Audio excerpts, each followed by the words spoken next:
In 1985, a group of hikers were making their way down a trail in this big forest in Southern California when one of them looked through the trees off to their side and they saw there was a stream running down parallel to the trail they were on. And in this stream, the hikers saw something that just didn't look right. And so the hikers left the trail and made their way down to the stream, and when they actually saw the thing that stood out to this hiker that was in the stream, they just stopped and stared at it. It would take investigators another 3 years before they would finally understand what the hikers had just found. But before we get into today's story, if you're a fan of the strange, dark, and mysterious delivered in story format, then you've come to the right place because that's all we do, and we upload once a week. So if that's of interest to you, the next time the like button is having a bad day, offer to make them a cup of tea. But make sure you put the milk in before the water and use Splenda instead of sugar. Also, please subscribe to our channel and turn on all notifications so you don't miss any of our weekly uploads. Okay, let's get into today's story.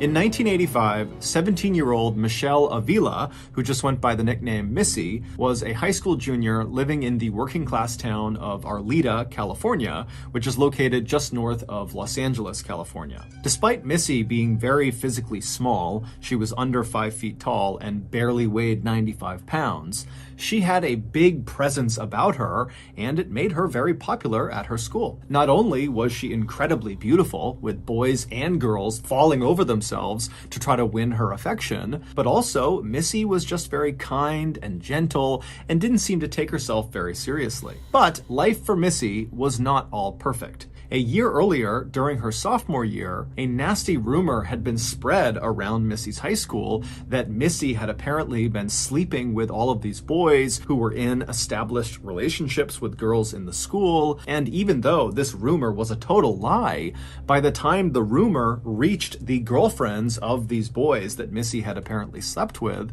these girls believed it. And so to get their revenge on Missy, one day after school when she had walked outside, this group of girls ganged up on her and beat her really badly.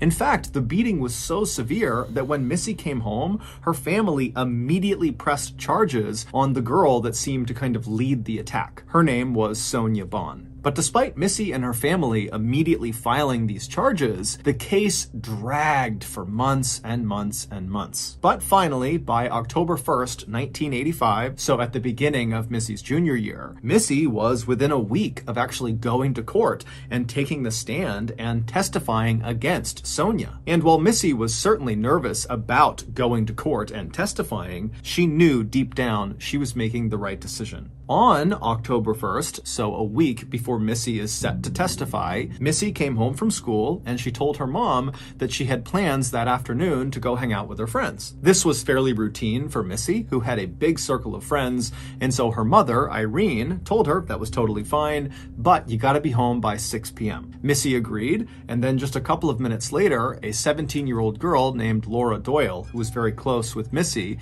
she pulled up outside of Missy's house and she honked the horn. And so Missy heard her, she said goodbye to her mom and to her brother, and then she left the house, ran to Laura's car, hopped inside, and the two girls drove off. A few hours later, at 6 p.m., Missy had still not come home yet. However, her mother, Irene, was not that surprised. Missy was not really a troublemaker, but she really liked staying out with her friends, and so it wasn't that uncommon for her to stay out past curfew and then come home and ask for forgiveness, or she would stay out past curfew and then she would call her mother and ask for more time. And shortly after 6 p.m., the phone rang inside of Missy's house. And so Irene, she hears the phone ringing and she's expecting it to be her daughter. And so she walks over, she picks the phone up and says, "Hello?"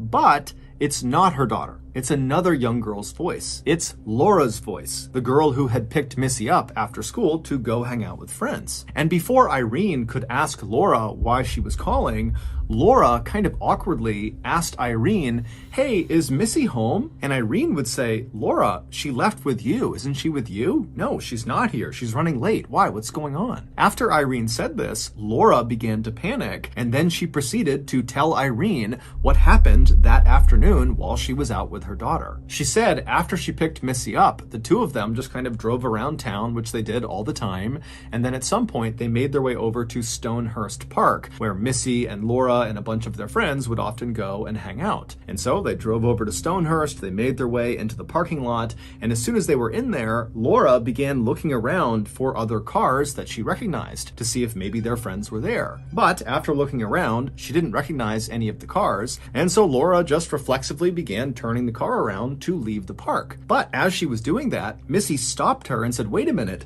I know the guys over there, I want to go say hi." And so Laura stopped the car and she looked in the direction that Missy was pointing, and on the far side of the parking lot were these two guys who appeared to be maybe in their late teens, early 20s. Laura did not recognize either of them, and they were standing outside of this blue car, a blue Camaro. Now, Laura was accustomed to Missy just kind of knowing everybody in town because everybody loved Missy and Missy loved everyone. And so this type of situation was not totally uncommon. However, Laura was just not very excited at the prospect of going and hanging out with these two total strangers to her. But she could tell Missy really wanted to, and so she turns to Missy and says, "Okay, go out there, go say hi to them, and I'm gonna park and I'll meet you in a second." And so Missy, she hops out of the car and she begins walking over to these two guys and she's waving to them and they're waving back and smiling at her. And Laura, meanwhile, pulls the car into a parking spot, she throws it in park, and she's about to get out when she notices her gas gauge is below empty. And so she calls out to Missy, who's now halfway to these two guys, and she says, "Hey, I'm gonna go fill my car up with gas and then I'll come back and I'll meet you." And so Missy turns around and she's like, "Okay, bye." And so Laura puts her car back in drive and she pulls out of the lot and she heads into town to get some gas. A few minutes later, when Laura pulled back into the Stonehurst parking lot, she looked in the direction of where the blue Camaro and the two guys were and where Missy was headed, and they're all gone. Missy is nowhere to be seen. Now, this was 1985, so Laura could not just call or text Missy to see where she had gone, and so instead, Laura just sat in the parking lot looking at the vacant spot where the blue car had been, kind of going over in her mind what she should do. And eventually, she told herself that, Missy was a big girl, she can handle herself, she knew those guys, I'm sure everything is just fine, and those guys will drop her off at her house when she needs to go home. And so even though Laura is telling herself this, she would leave the Stonehurst parking lot and spend a while just kind of driving around town looking for Missy and looking for this blue Camaro and these two guys, and after finding none of them, she would head home. And then, right after 6 p.m., Laura picked up the phone and she called Missy's house because she knew Missy's curfew was 6 p.m., and so she should be home by now. But of course, when Missy's mother, Irene, picked up the phone, Laura would learn Missy had not come home. And so Irene and Laura are immediately really worried about Missy, but not to the point where either of them think they should involve the police. Instead, Laura and Irene would spend the next couple of hours after that 6 p.m. phone call calling everybody they could think of that might know where Missy was. And when that yielded no results, Laura and Irene actually met up that night and began going door to door to all of Missy's friends and acquaintances' houses, asking the occupants if they knew where Missy was. But by late that night, no one had given them any information about Missy's whereabouts, and so still feeling very concerned about Missy, Laura and Irene decided the best thing to do was just to go back home and go to bed and hope in the morning Missy turned up or someone contacted them with information about where Missy was. But the following morning, Missy had still not turned up and no one had heard from her, and so that morning Irene went to the police and told them what was going on. Immediately, the police honed in on Laura and began going over every single detail of what that blue Camaro was doing, what those two guys looked like, what did Missy say about these two guys? Did she get any information about where they might go or who these guys were? And Laura, she was totally guilt-ridden and emotional about being the last person to see Missy before she has apparently vanished. And she sat there trying to give every bit of information she possibly could about what had happened that day. But unfortunately, she was just too far away from these two guys and their vehicle. She could only give them a sort of basic physical description,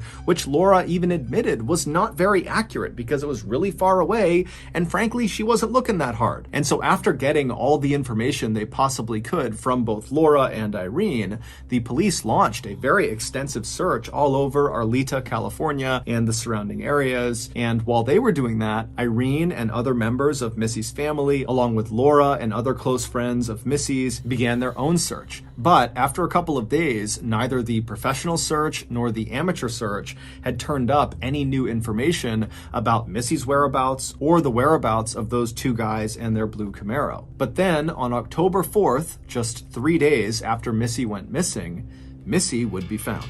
However, it would take investigators another 3 years to finally make sense of what actually happened to her. Based on eyewitness testimony, here is a recreation of what happened to Missy on the day she vanished. On that day, which was Tuesday, October 1st, 1985, Missy came back from school. She told her mother she wanted to go out and hang out with her friends. Her mother told her, okay, be home by 6. And then a couple of minutes later, Laura pulled up outside and honked the horn, and Missy ran outside, hopped in the car, and they drove off. The pair would drive around town for a few minutes before making their way to Stonehurst Park. Now, to understand what happens next, you need some context. Missy had two best friends. One of them was 17-year-old Laura Doyle, who she was with, and the other was another 17-year-old girl named Karen Severson. These three girls had met when they were in grade school, they lived basically on the same street, and they spent virtually every second of every day together. However, a month earlier in September, the trio had had a falling out, because a month earlier, another rumor about Missy sleeping with boys who had girlfriends began circulating around the school, except this time, the girlfriends in the rumor were Laura and Karen. Now, of course, Laura and Karen were well aware of the fact that a year earlier, Missy had been accused of something similar, and it had all been a big lie. And so going into this new rumor, Laura and Karen knew that the likelihood of it being real was very slim, but because this rumor directly involved them and their boyfriends, they felt a little concerned. And so Laura and Karen went to Missy and they said, hey, we don't think it's true, but is it true? Did you sleep with our boyfriends? And Missy immediately is like, are you kidding me? No, I didn't sleep with your boyfriends. Did you see what happened last year? It's the same thing. It's a lie. It's just a rumor. I can't believe you would think I would do that to you. And so pretty quickly, this discussion escalated to a full-blown fight between the girls. Or more specifically, it turned into a full-blown fight between Karen and Missy. Because Laura, she was worked up about it, but pretty quickly she was able to calm down. But Karen, she didn't calm down. Because apparently Karen had seen Missy at some point flirting with her boyfriend, and so when this rumor began to circulate, Karen felt like, you know what? It could be true. She might have had sex with my boyfriend. And so eventually, the three girls just stopped fighting. Not because they had reached some sort of compromise, but rather because Missy just tried to turn around and walk away. And when she did, Karen wound up and slapped her across the face. And as soon as that happened, all three girls knew a line had been crossed, and now their decade-long friendship was potentially ruined. Over the next couple of weeks, Missy and Laura were able to come together and patch things up, but Missy and Karen continued to avoid each other. However, the distance between them really wore on both of them, and so finally, on the morning of October 1st, Karen would reach out to Missy and she would apologize. And Missy was really touched by this, and before long, Missy and Karen and Laura had made plans for that afternoon to meet up at Stonehurst Park to have a good day together, just like old times. So that afternoon, Laura picks up Missy from her house, and the two of them drive around for a bit before heading over to Stonehurst Park, where they're planning to meet Karen. But when Laura pulls the car into the parking lot, they look around and Karen is not there. And the blue Camaro and those two guys standing around it on the far side of the parking lot, they weren't there either. Because Laura had made up the blue Camaro and those two guys. They never existed. That was all just a big cover-up for what happens next.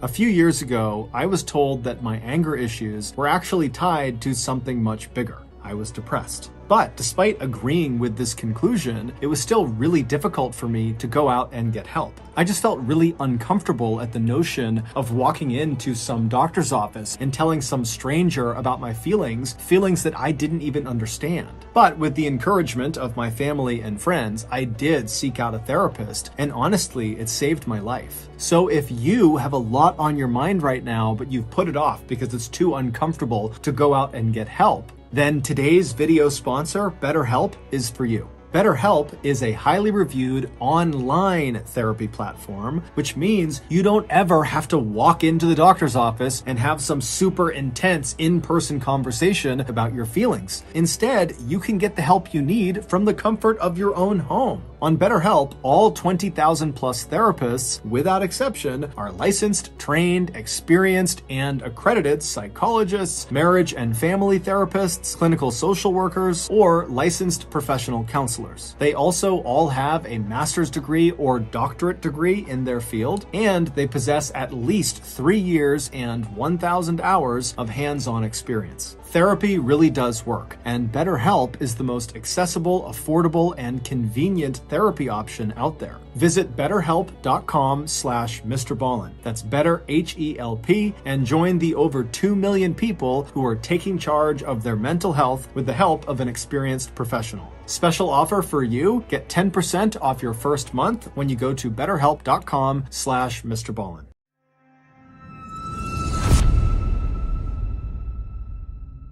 So Laura and Missy, they pull into the parking lot at Stonehurst, and they park in a spot and proceed to wait for Karen. And Karen would show up just a couple of minutes later. But when she showed up, all hell broke loose. Karen came flying into the parking lot and came to a screeching stop right up alongside Laura's car. Karen had parked her car so close to Laura's car that Laura literally couldn't open her door without striking Karen's car. And in Karen's car, in the passenger seat, which was closest to Laura's car, was a terrified-looking 17-year-old named Eva Cherambolo, who was friends with all three of the girls, and that day, Karen had apparently asked Eva to come over for dinner, but after picking Eva up, without giving her any explanation, she had flown over to Stonehurst and then came to this screeching stop right next to Laura's car. And so Eva is sitting in the passenger seat looking at Karen and looking over at Laura and Missy, having no idea what's going on, and Karen begins yelling at Eva to roll her window down. And so Eva rolls her window down, and Laura and Missy are looking over in absolute astonishment, and then once the window is down on Eva's side, Karen begins screaming across Eva out the window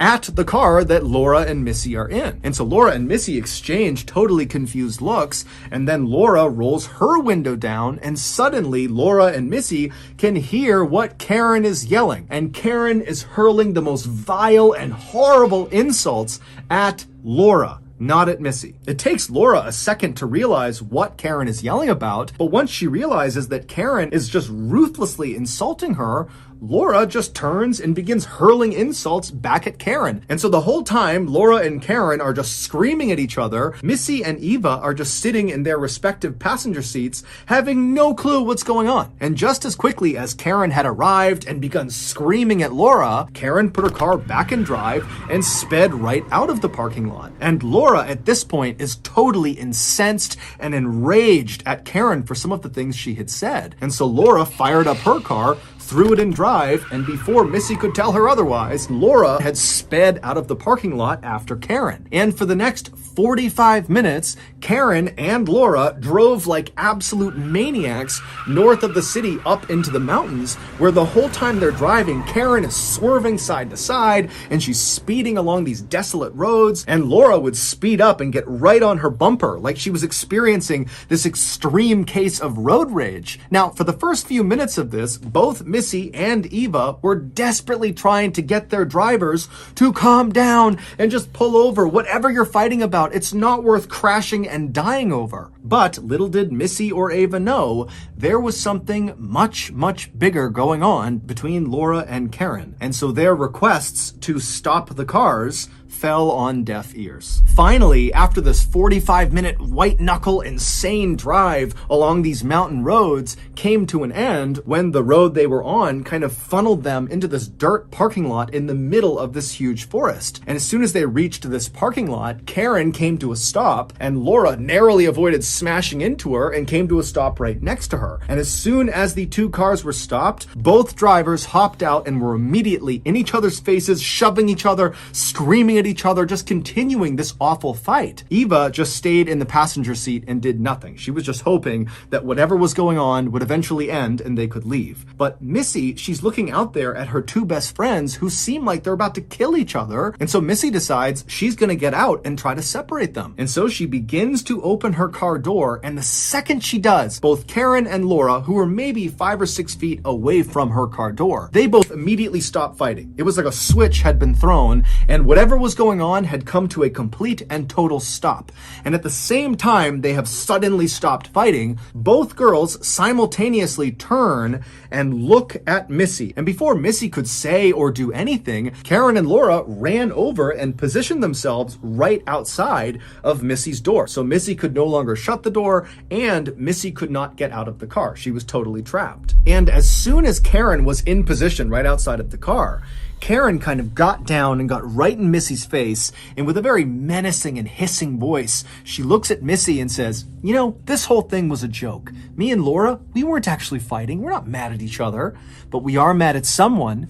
We're mad at you." And then Karen and Laura would reach down and pull Missy out of the car, and they would slam her back up against the side of Laura's car. And then Laura and Karen pressed up against her and began screaming at Missy that she had slept with their boyfriends, and they knew it. And this whole time, Missy is trying to tell them, "No, I didn't. I did not sleep with your boyfriends. I don't know what's going on." But at some point, Karen and Laura were screaming so loudly, and they were right on top of her, that Missy just kind of began to shut down, and she went quiet and kind of tucked herself into a ball. And as soon as this happened, Karen and Laura, they grabbed Missy and they began pushing her away from the car towards a trail that led into the forest. And Missy, she's 4'10", 95 pounds. She's tiny. And Karen was 5'2", over 200 pounds. And Laura was 5'6" inches tall and weighed 135 pounds. And so Missy knew she could not put up a fight. She had no chance against these two. And so Missy just kind of began shuffling her feet, walking towards this trail. And periodically, Karen and Laura would walk up and push her to walk towards this trail. And as this is happening, Eva, who had been sitting in the car the whole time,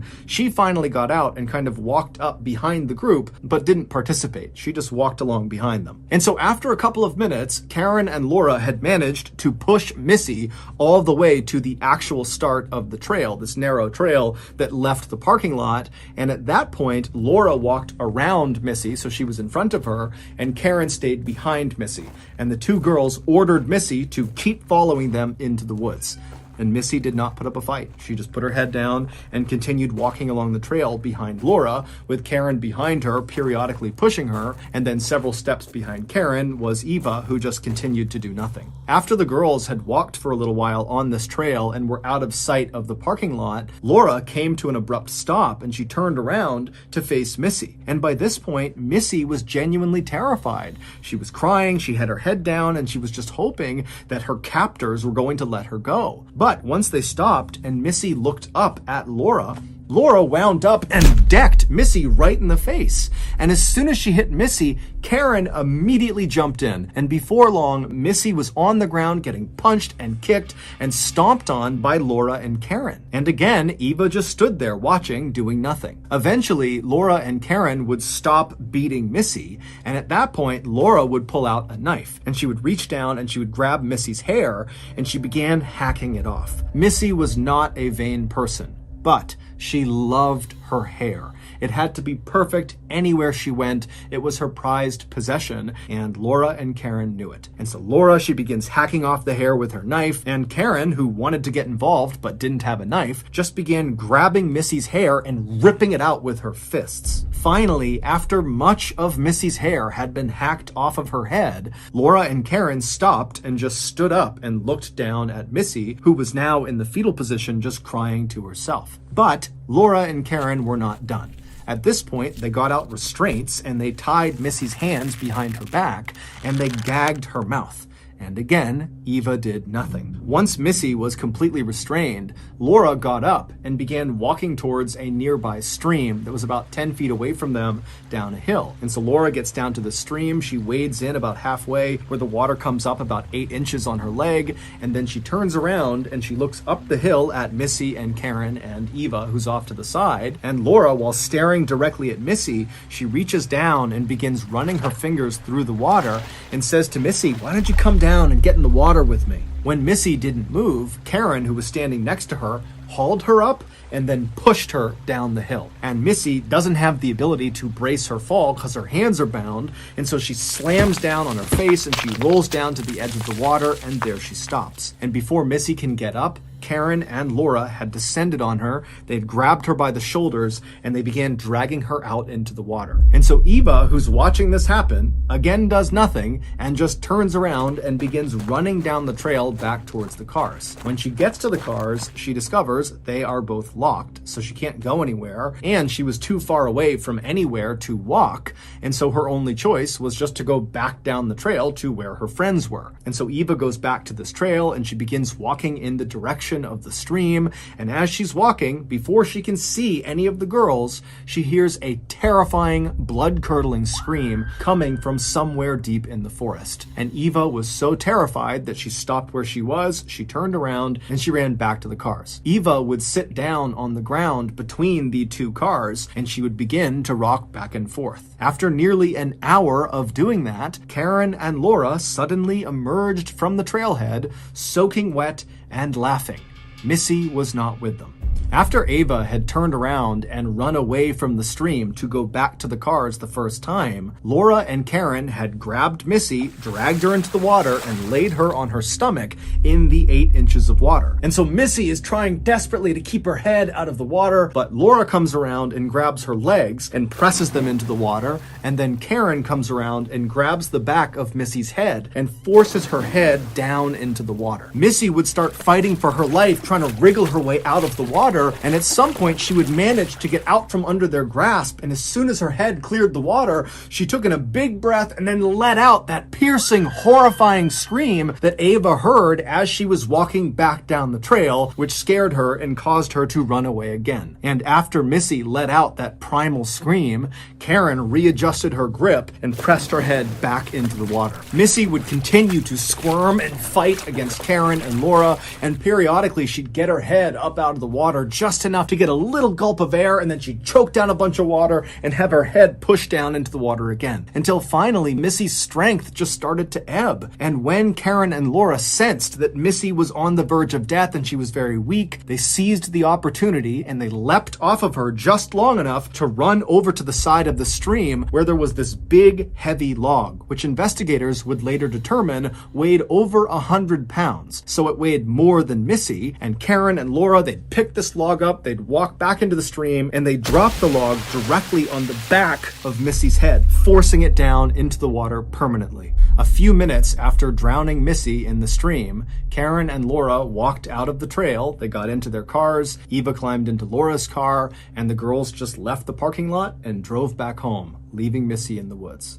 3 days later, a group of hikers were in that forest near where Missy had been killed, and they spotted her body in the stream. When police arrived, they found cigarette butts, a beer bottle, and men's overalls lying out near where Missy was found. These items were there entirely coincidentally. They had nothing to do with what happened to Missy, but they somehow made the lie about Missy being with those two guys in their Camaro before she vanished seem more believable. Mostly because when Laura described these two guys to police, she kind of made it seem like they were bad boys or troublemakers, like the type of guys who would go off into the woods and smoke and drink for fun. And so the police just continued to chase down this two guys and a blue Camaro lead until the murder case went cold. But 3 years after Missy was murdered, Eva, who had been threatened by Karen and Laura never to say a word about what she knew, finally came forward to police and told them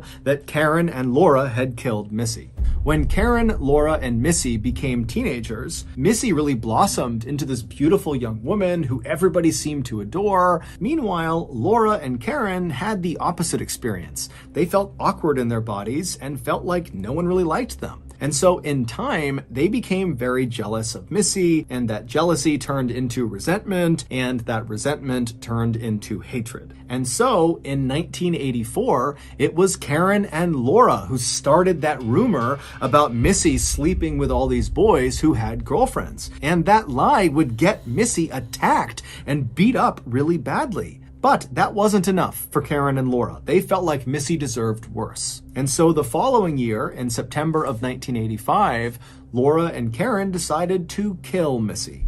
Their plan began with spreading another rumor about Missy, about how she was sleeping around with boys with girlfriends, except this time the girlfriends in this rumor would be Laura and Karen. They did this knowing this rumor would start a fight between the three of them, and they knew that Missy just would not be able to be mad at her friends. She would want to make up with them. And so Karen and Laura, they start this rumor. It does cause a big blowout fight between the three of them. But then after this fight, Laura very intentionally makes up with Missy and kind of says, hey, let's make things right again. And so she pretends to be friends with Missy. And then a couple of weeks later, on the morning of October 1st, Karen would contact Missy. She would tell her how sorry she was.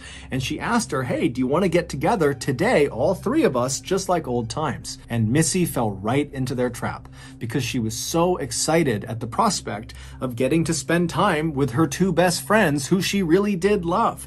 And so she quickly agreed to meet up with them. And so Laura and Missy, they arrive in the parking lot of Stonehurst Park, and then Karen comes flying in, and there's this huge fight, and there's this 45-minute drive up into the mountains where they reach this parking lot, and Karen and Laura are fighting with each other, and Missy has no idea what's going on, and then all of a sudden, the fighting stops. Because the fighting wasn't real. It was all rehearsed. Laura and Karen had done that in order to throw Missy off guard and to get her up into this forest up in the mountains where they could kill her. It's unclear why Laura and Karen brought Eva along, but most likely she was brought along as a decoy as well. After Missy's body was found and the police were on this mad hunt to find these two guys and the blue Camaro, Karen actually moved in to Missy's family's home. She told them she just wanted to offer support during this really difficult time, but in reality, she just wanted to keep close tabs on the investigation, and any chance she got, she wanted to make sure she threw police and Missy's family off of her and Laura's trail. And so for months, Karen slept in Missy's bed. She ate at the same dinner table where Missy would eat with Missy's family, and Karen would spend hours out in the car with Missy's mother, Irene, and other members of Missy's family driving around looking for clues about where Missy could have gone or who really was responsible for Missy's death. When the truth finally came out 3 years later that Karen and Laura had been the ones who killed Missy, Missy's family could not believe that their daughter's killer was literally living with them the whole time. Ultimately, Laura and Karen would be found guilty of killing Missy, and they would each be sentenced to 15 years to life in prison.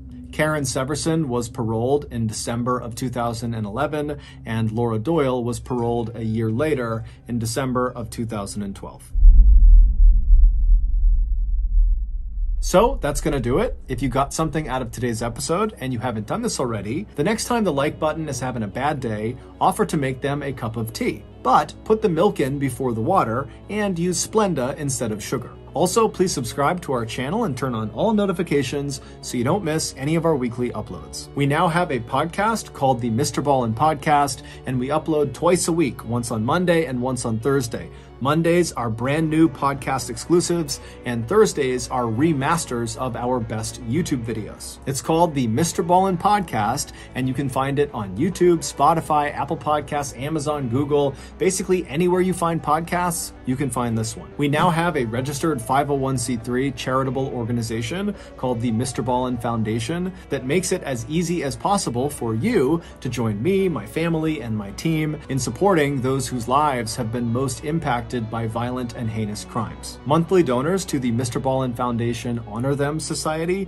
will receive free gifts and exclusive invites to special live events. But the real reward is helping to create a new ending to the story for victims of violent crime. Go to mrballin.foundation and click on Get Involved to join the Honor Them Society today. We also have 2 additional YouTube channels. One is called Mr. Ballin Shorts. The other is called Mr. Ballin en Espanol. We also put out near daily content on Facebook and Snapchat. Both of those channels are just called Mr. Ballin. If you want to get in touch with me, please follow me on any major social media platform and then send me a direct message. I really do read the majority of my DMs. We also have some really cool merchandise, so head on over to shopmrballin.com to have a look. And if you have a story suggestion, please submit it to our subreddit, just called Mr. Ballin. It's linked in the description below. So whether I see you on Instagram, Twitter, TikTok, Reddit, YouTube, Facebook, other YouTube channels, the podcast, wherever, just know that I really appreciate your support. And until next time, that's going to do it.